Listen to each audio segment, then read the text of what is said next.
Holidays-nale, adu namma GT Holidays da. GT Holidays, South India's #1 travel brand. You know you are special when you're with GT Holidays. Kovai அரசு மருத்துவமனையில் முறையான சிகிச்சை வழங்காததால் கல்லூரி மாணவன் உயிரிழந்ததாக கூறி உறவினர்கள் மாணவர்கள் மருத்துவமனை வளாகத்தில் திரண்டதால் பரபரப்பு ஏற்பட்டது. இதுகுறித்து நமது செய்தியாளர் மாரியப்பன் வழங்கும் கூடுதல் தகவல்களை தற்போது கேட்கலாம். மாரியப்பன், மருத்துவமனை தரப்பிலிருந்து என்ன கூறுகிறார்கள்? மேலும் அந்த உறவினர்களின் பிரதான கோரிக்கை என்னவாக இருக்கிறது? விவரங்கள் என்ன? கிருஷ்ணவேணி கோவையில் திருநெல்வேலியை சேர்ந்த வசந்த் என்பவர் கோவையில் உள்ள அரசு கல்லூரியில் 3ஆம் ஆண்டில் படித்து வருகிறார். அதாவது குறிப்பாக வசந்த் என்பவர் கடந்த 3 நாட்களுக்கு முன்பு மதியம் 3 மணி அளவில் சிங்கம் அருகே சாலை விபத்தில் சிக்கி அரசு மருத்துவமனைக்கு அழைத்துச் செல்லப்பட்டிருக்கார்.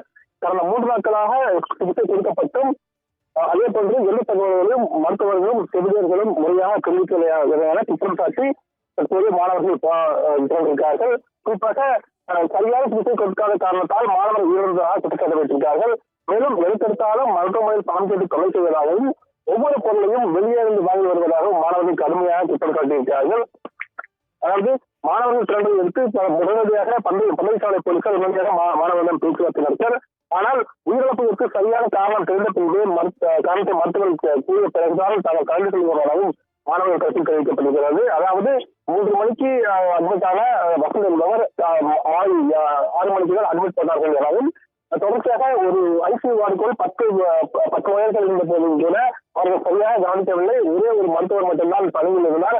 அவரும் சரியான முறையான தகவல்கள் தெரிவிக்கவில்லை. அதே போன்று ஒரு செவிலியர் மட்டுமே இருந்தார். அவரும் முறையான தகவல்களை தெரிவிக்கவில்லை எனவும் இனிய சிகிச்சை அளிக்காதன் காரணமாகத்தான் தங்களது நண்பர் மாணவர் உயிரிழந்தார் என்பதாகவும் சொல்லி மாணவர்கள் சென்றிருக்கிறார்கள். கிட்டத்தட்ட 100க்கும் மேற்பட்ட மாணவர்கள் கோவை அரசு மருத்துவமனை முன்பு 2 அரசு மருத்துவமனைக்கு எதிராக எழுப்பினார்கள். குறிப்பாக அவர்கள் உறவினர்களும் தற்போது அங்கு திறந்திருக்கிறார்கள். தொடர்ச்சியாக போராட்டத்தில் ஈடுபட்டக்கூடிய மாணவர்களிடம் தற்போது அமெரிக்காவை போலீசார் பேச்சுவார்த்தை நடத்துகிறார்கள். தங்களது உரிய அதாவது மருத்துவமனை நிர்வாகம் உரிய பதில் அளித்தால் மட்டுமே தங்கள் கல்வி செய்யும் எனவும் தற்போது அவர்கள் மாணவர் தரப்பில் தெரிவிக்கப்பட்டிருக்கிறது. கிருஷ்ணவேணி, முழுமையான விவரங்களுக்கு நன்றி மாரியப்பன்.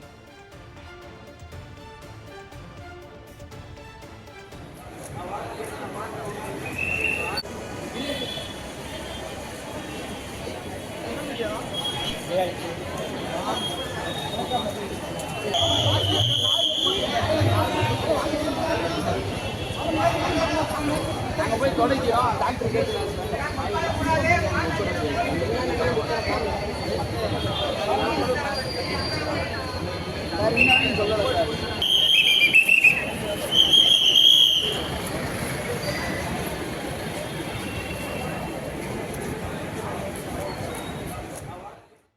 மணி நேரம் ஆச்சு. ஹெட் இன்ஜுரின்னு சொல்றாங்க. 3 மணி நேரமும் எமர்ஜென்சி வார்டில் 3 மணிக்கு அட்மிட் பண்ணாலும் 3 மணிக்கு எனக்கு கால் வந்துச்சு. 6 மணி வரை 7 மணி வரைக்கும் அவனை அட்மிஷன் போடவே இல்லை. அப்புறம் என்ன ஒன்றுனா சரியான ரெஸ்பான்ஸ் எதுவுமே கொடுக்கல. அவங்க நாங்கள் ரிப்போர்ட் ஃபோட்டோ கொடுத்துருந்தாங்கன்னா நாங்கள் ப்ரைவேட்டில் பார்த்துருக்கலாம். அவங்க எதுவுமே ரெஸ்பான்ஸ் பண்ணல. பேரண்ட்ஸை கூட பார்க்குறதுக்கு அலோவ் பண்ண மாட்டேங்கிறாங்க. துடைக்கிறதுக்கு மட்டும்தான் பசங்களை உள்ள அனுப்பிடுறாங்க. என்னாச்சு ஏதாச்சுன்னு எந்த ஒரு பதில் எதுவுமே சொல்லவே இல்லை.